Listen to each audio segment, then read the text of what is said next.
Blossom in the presence of God. परमेश्वरको उपस्थितिमा कसरी हामी फुल्छौँ, हाम्रो जीवन के हुन्छ, फुल्न सुरु गर्छ। प्रभुको उपस्थिति हाम्रो जीवन फुल्न सुरु गर्छ। अचम्म है, फुललाई पनि नि एउटा इन्भाइरोमेन्ट चाहिन्छ। यहाँ हाम्रो राखेको फुल घरि बाहिर लान्छौँ, घरि भित्र लान्छौँ, घरि पानी लाउँछौँ, मल लाउँछौँ होइन, तब यो मजाको सुन्दर भएर फुलिन्छ। त्यस्तै हामी भित्र भएको जुन चाहिँ जीवन छ त्यो पनि फुल्नु पर्छ, त्यो पनि ग्रो हुनुपर्छ। अनि त्यो चाहिँ कसले गर्छ भन्छ, प्रभुको उपस्थिति। आमेन। कस्तो मजाको। सो जीवन भन्ने चाहिँ आज फेरि पनि भन्छु, जीवन भनेको चाहिँ नि केवल परमेश्वर हुन्छ। भन्नुहोस् त, जीवन भनेको नै परमेश्वर। येशूले भन्नुभयो, म नै बाटो, म नै सत्य अनि म नै जीवन। जीवन भनेको मेरो होइन क्या, this is not my life. यो क्षणभरको लाइफलाई तपाईँले लाइफ भनेर डिफाइनै गर्न सक्नुहुन्न, किनकि लाइफ भनेको चाहिँ इन्फाइनाइट हो। लाइफ भनेको चाहिँ अनन्त हो।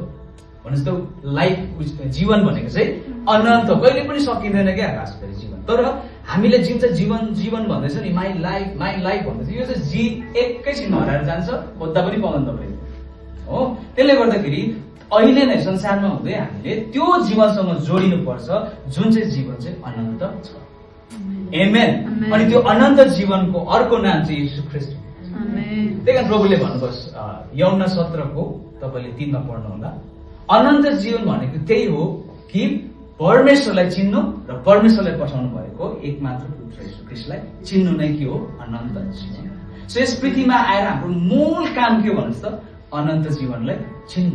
अनि अनन्त जीवनको नाम नै के हो, येशू ख्रीष्ट। सो आज तपाईँले यस कोठामा जीवनलाई भेटाउनुहुन्छ।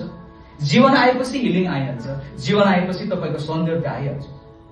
तपाईँले संसारमा जानुहोस्, यहाँदेखि बाहिर निस्केर जानुहोस्, जति नै आफ्नो हेल्थलाई केयर गर्ने मान्छे भए पनि, दिनरात जिममा गए तापनि होइन, दिनरात आफूलाई एकदमै डाइटहरू मिलाएर खाएको हष्टपष्ट देख्ने मान्छेमा पनि खास जीवन हुँदैन।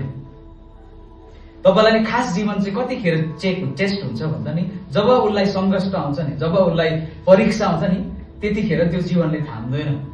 मैले यस्तो मान्छेहरू देखेको छु, जिम डेली जानेहरू राति हिँड्न पनि लाग्दैन, राति हिँड्नु पनि डराउँछ।